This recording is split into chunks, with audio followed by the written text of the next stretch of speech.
brother, I just gotta share with you this crazy morning that I've experienced, and a truly blissful morning.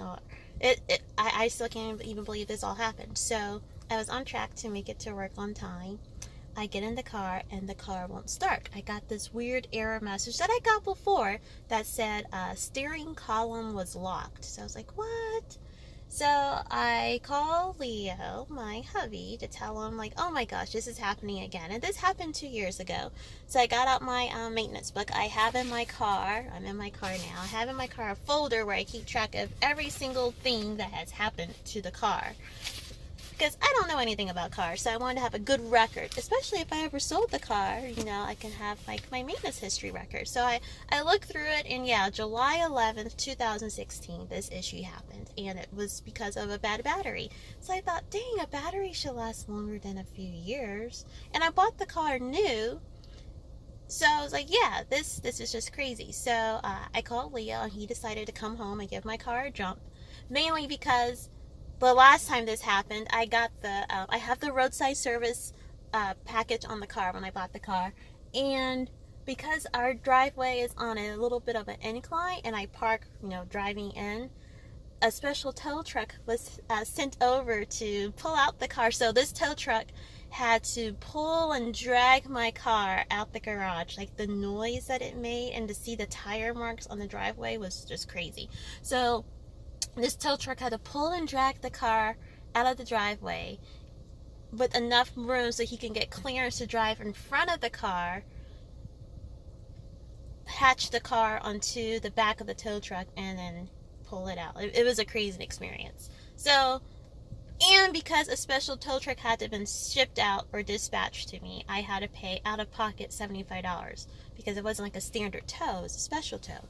So since we're in the process of buying a house, we need to conserve, all the little coin we can. So Leo was very nice and came home, gave my car a jump, so he didn't have to pay the $75, and I go to the dealership, drop off the car, and I'm sitting there waiting. And the guy, oh wait, before I go to wait, the guy said, you must be living right, the guy that checked me in. And I go, why?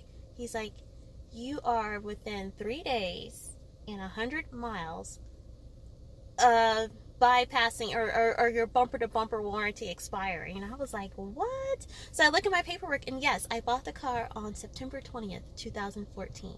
Here it is, almost 4 years later. And when I bought the car, I had 123 miles. And right now, my car has 50,037 miles. So, man. And then, okay, also, brother, on Saturday, I was debating, before going bowling, is like, did I want to go to the dealer or go to Staples, or did I not want to go to Staples? Because I had this coupon. It was $10 off a $10 purchase. And I was like, I don't need anything. I guess I could have got some pens, but I don't know. I was debating. I was struggling. Did I want to go? Did I not want to go? And I decided to go to Noodles and Company for dinner before going to bowling.